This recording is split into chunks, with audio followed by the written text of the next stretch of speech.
Welcome back to movementprofessional.com. So I recently just got certified through Titleist Performance Institute, learned all about the golf swing.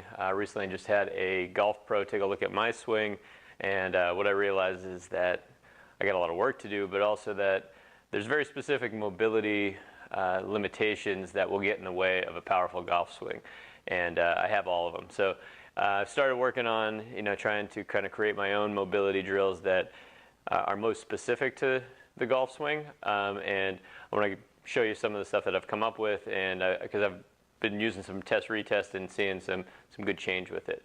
So I'm just going to do one movement at a time, but we will talk about the basically 3 areas or 4 areas that you got to look at in the golf swing to make sure that you're good and mobile. So one, you got to make sure that both hips have good mobility into rotation. Mostly internal rotation.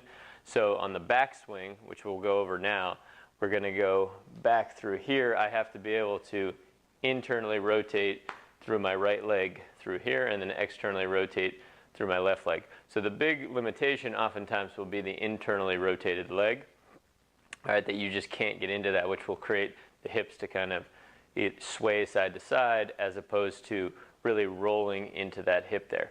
All right, so one way to get into that hip is to just floss it, and then you're just going to do the movement. So I like to take a lighter band, and we're going to double it up so that we can get right at the joint. All right, so we're going to bring the band to about hip level, and I'll just make a double loop here. Put my leg in, and we get it right on the joint. All right, and then we're going to walk away. So now the band is pulling me laterally, almost pulling the femur away from the socket a little bit, and then I'm just going to actually take myself into that hip rotation. All right, so I may even get into a little bit of my kind of 5-iron stance here where I'm in a bit of a hip hinge.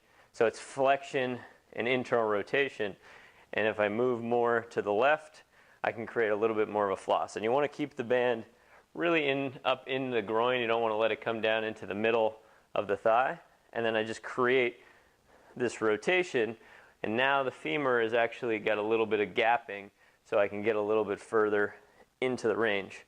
And I'll do that for 5 to 10, going back and forth, trying to feel that I'm really getting more rotation. I can hang out here and breathe a little bit as well, trying to get a little bit more motion. I don't want there to be any motion from rotation in my spine. I want to keep this fixed, the torso, and just move into the hip. All right, so if I keep going and I feel that I'm moving from my spine, that's too far. All right, and then after I do somewhere between 10 and 20 of those, I can retest my backswing